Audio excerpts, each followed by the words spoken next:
I would never have thought that a spinal cord injury at the age of 16 would end up being the biggest gift of my life. Phone call that evening, and probably the worst moment in my life. Within 30 seconds of the conversation, her words were, "Brent is paralyzed for life." The future of someone who has a spinal cord injury, it's a difficult prognosis, and the ability for them to adapt and motivate themselves is a wide range. And we see the results in people that don't do well, and then we see the opposite extreme in people like with Brent.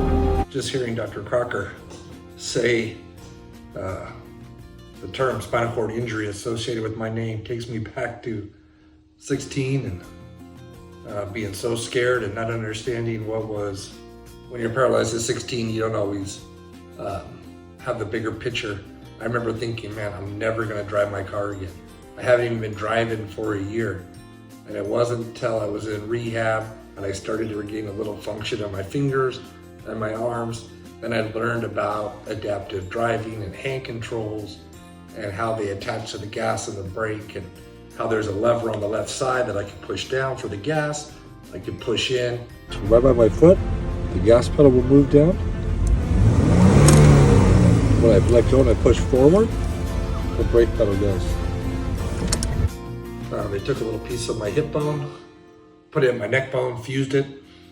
That was also the time where, for the first time, I was able to move my finger. Still couldn't move my arm, couldn't feel anything, couldn't move anything, but laying in bed, I could pick up my finger. I remember the doctor telling me that that was a sign that I had a chance to get more recovery. No promises, no guarantees. And once I started to move my arms, that's when I got introduced to wheelchair sports.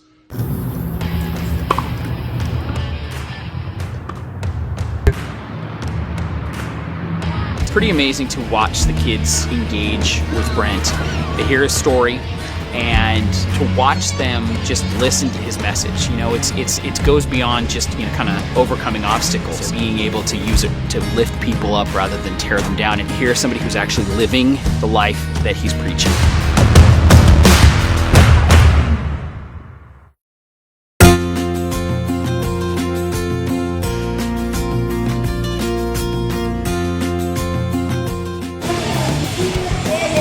And then easier coming down. Thinking of adding a wire. People say it's a bad idea, but for me, I don't think it is, because all of our signals and yours are using electrical signals. Perfect. And wires powered by electrical signals. The wires are connecting from this side of the cord to the other side.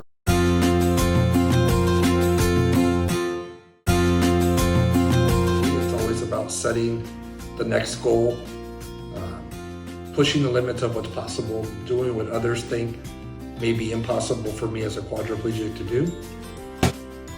After being paralyzed at 16, I realized there's going to be a lot of people in this world who tried to write my story for me, tried to define what was possible and impossible for me to accomplish. What I hope this does, hope it inspires you guys to write your own story, for you guys to dream, for you guys to be willing to work hard to make those dreams come true.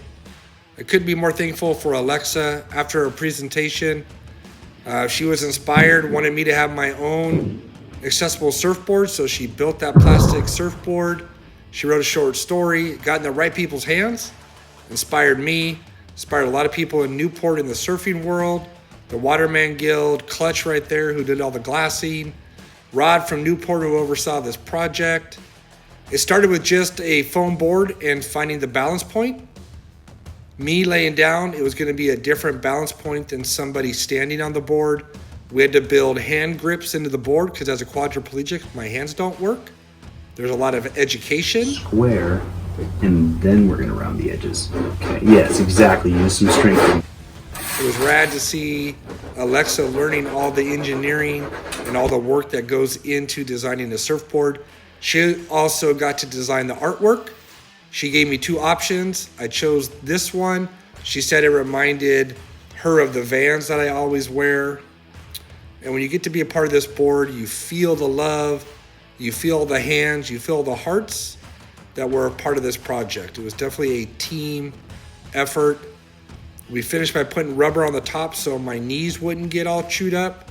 And once the board was almost done, it was time for me to make sure my body was ready for the punishment of the ocean. It was a lot of different kinds of training that I was used to. Different than playing rugby and knocking each other over. Different than tennis, different than the Paralympics. We spent a lot of time in the pool, putting ourselves in uncomfortable situations, knowing that in the ocean, I wasn't always going to be on top of the board, but many times I would be underneath the board, underneath the waves, so we wanted to be comfortable, wanted to be safe. And after enough time, it was time for that first journey to start. We had to make sure the board was going to perform like we thought it would, that the crew down in Mexico was comfortable with kids with disabilities, and if they were comfortable with me and my disability, they could definitely take care of any other kid with a disability. Here we are in the airport, taking my everyday chair down to the front of the plane, down the jetway. At the front door of the plane, I jump onto an aisle chair that's much thinner. They push me to my seat. Next to me was my beautiful wife, Erica. So the trip was awesome to start with. Once we land in Mexico, pick up the oversized luggage, pick up our gear, head to customs, and then we realize that when you're in different parts of the world, it's not always as accessible as the United States. Thankfully, Erica could bump me up and down 16 steps, knowing it would lead to places like this. Well, maybe not a place like this. We definitely don't want kids shore breaking on the water. We end up breaking the board, getting washed back out to the ocean. But the lesson is, it's not about how many times you get wiped out. It's about how many times you get back on the board and paddle back out. Knowing that if you're willing to take one more chance, you'll end up with days like this. And after enough of these trips, enough of these days, I was comfortable.